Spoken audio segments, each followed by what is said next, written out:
I'd like to share with you some insights and observations from my practice of meditation over the past 45 years.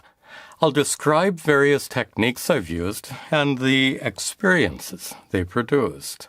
I'll also explain important spiritual teachings that helped me understand and grow from those experiences. And I'll discuss some of the mistakes I've made to save you the trouble of repeating them. I hope all this will help you deepen your own practice of meditation. My practice began in the late 1970s after I moved to sunny California to enjoy the climate and begin my career in the new field of microcomputers. Even though I enjoyed my work and the laid-back lifestyle, I felt quite strongly that something important was missing in my life. As a result, I found myself attracted to the practice of yoga and meditation. I attended lectures by Swami Tadatmananda, who became famous for addressing hundreds of thousands of music lovers at the historic Woodstock Music Festival. I practiced Hatha Yoga with his students. I chanted Om Namah Shivaya with followers of Swami Muktananda. And I began to meditate every day, often while sitting on a high bluff overlooking the Pacific Ocean as the sun set. My practice became much more focused in 1981 after I met Swami Dayananda, a traditional teacher of Advaita Vedanta, who later became my guru. Through all those practices, I was seeking inner peace and perfect contentment. The only time I truly felt fulfilled was during meditation. The simple techniques I had learned back then worked surprisingly well. Yet, as soon as I stopped meditating, those feelings of peace and contentment quickly faded away. Swami Dayananda taught that lasting fulfillment was indeed possible through a process of spiritual growth. So when he started a 3-year-long residential course in Vedanta, meditation, and Sanskrit, I moved to his ashram. Years later, he ordained me as a sannyasi, a Hindu monk, and the rest, as they say, is history. I'm sharing this background with you to make an important point. And that point is, the results of spiritual practice depend on your intention, on your motive or goal. Let me explain. I'm just going to pause it right there because he's right. Setting the intention is very important. Every time you're meditating, setting that intention is more powerful than you realize because your mind is more powerful than you realize. And you have to see it in your mind before you can see it in reality, in the physical. Once you set the intention in your mind, then your body, physical reality, everything will mold and start to fold around that intention that you see in your mind. Yeah, and I didn't know there's any Swamis at Woodstock. That's pretty cool to know. Yeah, I didn't know that either. That's actually really interesting. And I would love to do something like that. One of my main goals that I'm going to accomplish is mass meditation. So I'm going to start with smaller groups, get larger people, and where I can teach people different meditation techniques as well as do live meditations in large groups, because that energy manifests in beautiful ways. Once you have a large group of people meditating, it really is beautiful. So I would definitely, that's one of my goals that I'm going to be accomplishing. And then maybe I'll start setting some days where we can all meditate live together, which would be awesome. So let's continue watching. Today, yoga and meditation are quite popular in mainstream culture. Most yoga studios cater to people who want to improve their physical and mental well-being.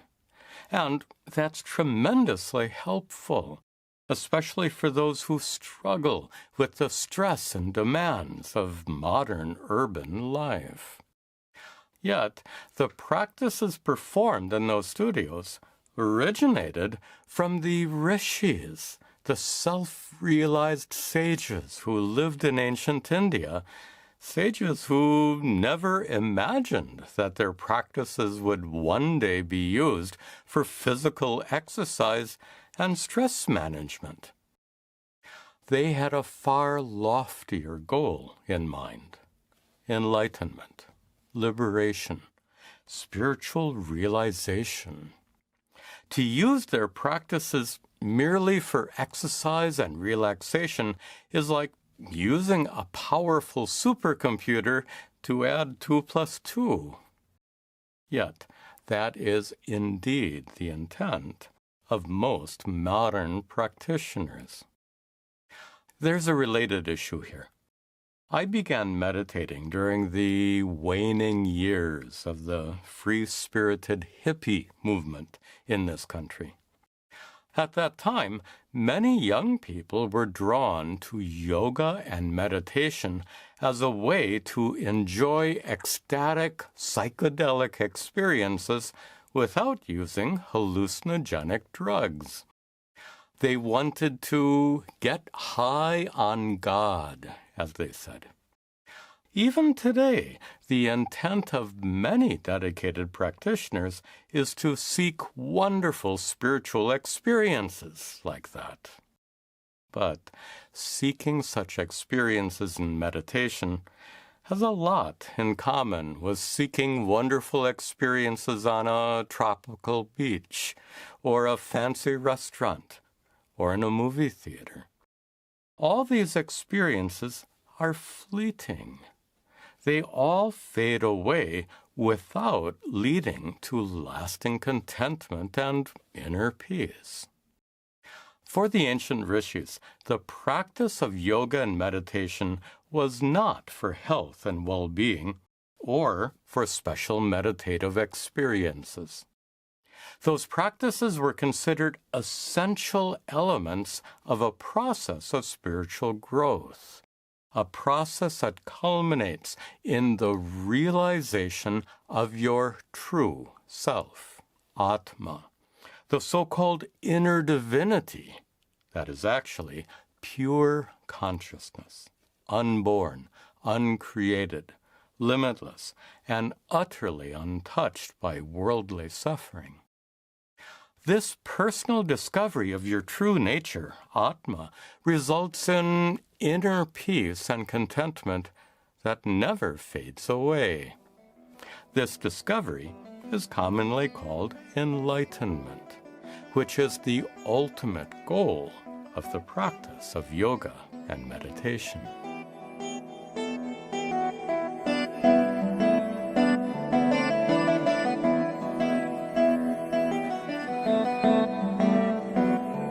Of yogic practice. Okay. I like this. This is More than interesting. 1,500 years ago, the great rishi Patanjali composed the famous Yoga Sutras. Even today, this Sanskrit text is considered the source scripture and foundation for the practice of yogic meditation.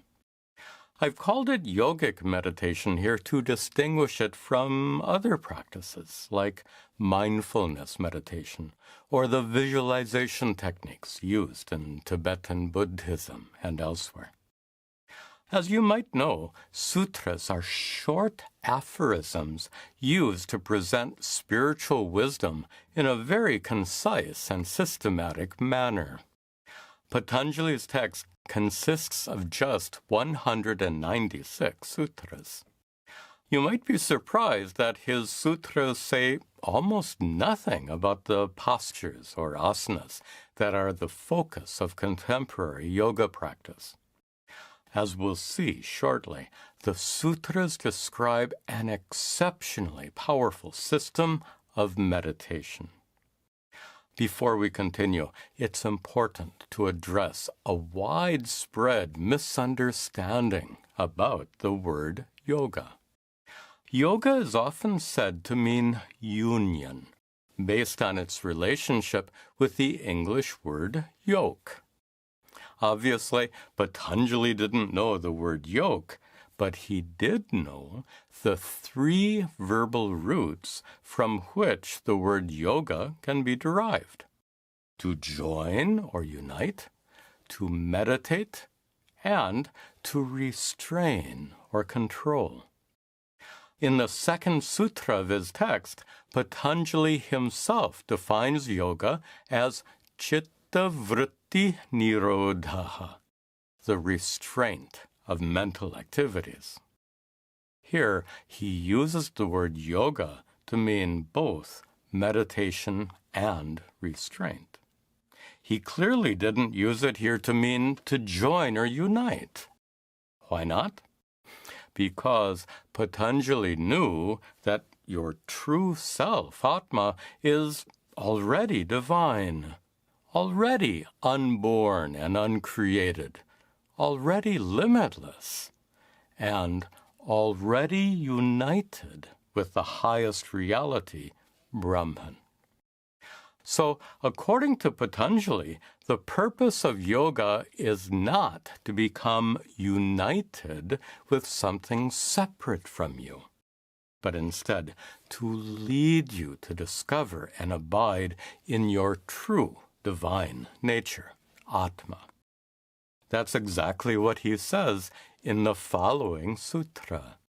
Tada, then, when the activities of your mind have been restrained, that is, when you attain the state of samadhi, avasthanam, you then abide, swarupe, in your true nature, drashtuhu, as pure, limitless consciousness, as the true self, Atma.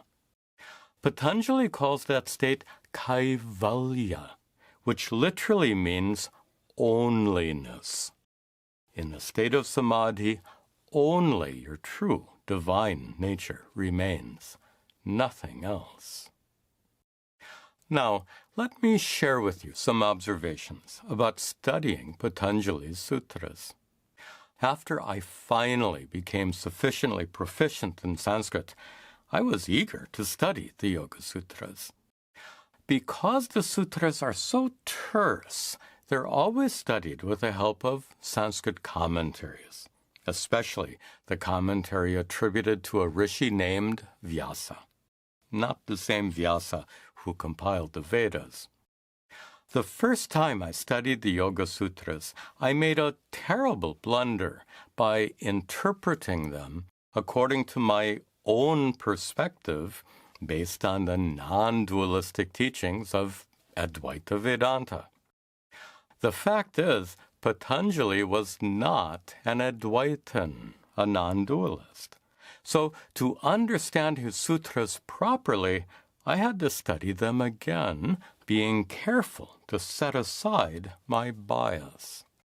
Yet I still couldn't fully understand the text, so I studied it yet again with the help of additional commentaries by great scholars like Vachaspati Mishra and Vijnana Bhikshu. I was deeply humbled by my long and difficult struggle to fully understand the Yoga Sutras. I learned to appreciate even more the amazing scholarship of those commentators. Fortunately, failure to completely understand Patanjali's sutras will not prevent anyone from attaining samadhi. Like, you can't become a great cook just by studying cookbooks. You can't attain samadhi by merely studying the sutras. On the other hand, my drawn-out study of the sutras helped me a lot, but not by improving my daily meditation practice. Instead, it helped me become a more skillful teacher of meditation. The Yoga Sutras are highly analytical in nature. Their emphasis is not on practice, but on theory and technical definitions. For example, Patanjali systematically defines 10 different kinds of samadhi, using complicated words like savitarka and nirvichara to describe different kinds of samadhi. This terminology is extremely useful for scholars because of its precision. But for practitioners, it can seem bewildering. A detailed study of Patanjali's text is certainly not essential for practitioners. On the other hand, practitioners can indeed benefit tremendously from the many brilliant insights found in the sutras. Perhaps the most significant and beneficial teaching in Patanjali's text is his division of yogic practice into 8 individual steps, 8 angas or limbs. That 8-fold division is so important that Patanjali's system of meditation is commonly known as Ashtanga Yoga, the yoga of Ashta, 8 angas, limbs. In the next part of this series, we'll discuss the practice of those angas. We'll need to use some of Patanjali's Sanskrit terminology, but we'll use the language of modern psychology wherever possible. And of course, we'll draw heavily from my own experiences and insights gained through decades of daily practice. I love this information because it's all about learning new things. And he's so open and honest whenever he talks about he just wanted to learn whenever he became proficient enough in Sanskrit to start learning it. But it was still so complex because they were using such specific and complex words that, like you said, it's great for a scholar, but for the average person, especially if you're just learning the language, learning how to read it, you're going to look at that and be like, what does this mean? What does this mean? And then I also like how he even talked about his biases and how he was biased by, his own beliefs and non-dualism and Vata Vedanta. It's just so interesting hearing him talk about it. And I really love it because people need to get this information. So the more I hear and the more I learn with you guys, this is a learning process. So we're learning different information. We're going to be going through this entire series, all 3 parts of the series. And I even liked how he was talking about the definition of yoga and learning about what the true definition of yoga means. And whenever he even said yogic meditation, because people don't realize there's different types of meditation and different types of meditation are used in different types of ways. So like you said, there's visualization meditation, there's mindful meditation, there's all different types of meditation. I use meditation in different ways. I use meditation for manifestation, for visualization, for getting crisp visualizations and powering up my own mind and my own body, and then putting positive affirmations in my mind instead of putting negative things in your mind, like watching the news. Once you start putting this positive information in your mind, if you're watching people like Swamiji right here, then you're going to get this positive information in your mind. If you're listening to my meditations, you're going to get that positive information in your mind. And once you have that positive information in your mind, it goes into your subconscious. Once that is in your subconscious, then you're going to be thinking it subconsciously, and you're not just going to default to negativity, because a lot of people, they default to negative thoughts. Instead, that means they're not meditating, they're not journaling, they're not doing these practices that they need to do to keep their mind in check. So that's why meditation is so important. And I really want to understand what he's talking about whenever he says yogic meditation, and truly learn his different techniques, because this knowledge is powerful right here, and we need to spread this knowledge and this information. And Kelly and I actually practice yoga for a while, and I'm actually going to start getting back into it. And I've done yoga nidra meditations where I did different yoga nidra meditations where I talked about going throughout your whole body and feeling it relax. But I really do want to get more into the stretching part of yoga, the meditative part of yoga, and being that full light that's within you, that unlimited light that he talked about. Yeah, I mean, speaking of biases, I feel like as Westerners, when we hear yoga, we just automatically think of the typical physical yoga practice, the stretching and the movements and the downward dog and all those moves that we typically associate with yoga and really think that's the only way to do yoga.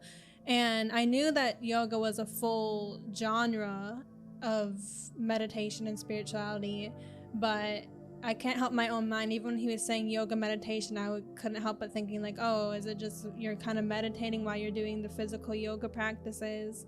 But I think I do need to hear the next part of this video to get the full deeper understanding. Just being so new at all this, it's still a little bit confusing for me, but it sounds like yoga is you're practicing these sutras and repeating them, I believe, while meditating. Admittedly, I'm still not totally clear, but I think I will be clear once I listen to the second video. But I really do enjoy learning because there is so much to learn, and just deepening my knowledge and both of our knowledges on this. And there is so many different types of meditation, and it's really fascinating to learn about all these different ways, especially how ancient these ones are.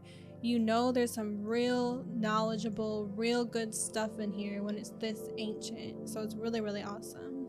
Yeah. And I like how you broke it down when you said yoga is the restraint, nirada of activities, vritti. I could be pronouncing this completely wrong, but excuse me if I am. But yoga is the restraint of the activities of the mind, and then to join, unite, to meditate, and then restrain or control. So it's a combination of different things. And like Kelly said, I mean, this is our first time hearing it. I'm gonna have to write this information down, take notes, and study it, because then I'll be able to truly be able to recite it and retain the knowledge. Because it's not just about, for me, it's not just about, you know, burning through a bunch of videos and just talking about it. It's about really retaining the knowledge that we're learning throughout this whole process. So if you guys are watching HANMEDITATIONS, and if you already know this information, like I'm sure Sky Guardian, he probably knows all this stuff, then that's great. And a lot of you guys are really good with informing us in respectful and polite ways, and commenting and saying, hey, this is how this is supposed to be explained. Like Sky Guardian says, Swamiji, and different people are saying, no, this is the breakdown of this. And I really appreciate that, because there are people that are just rude, and if you just come off as rude, of course I'm not going to listen to it. But this is all new information for us. I mean, if we're talking about, you know, aliens or ancient structures, or, you know, ancient Kemetic principles, or the Emerald Tablets, that's stuff that I can talk about all day. But learning this knowledge is new for us. So we're excited to learn it and really deep dive into it. So if you guys enjoy this video, please share it. Please spread this knowledge. Please subscribe. Please like the video.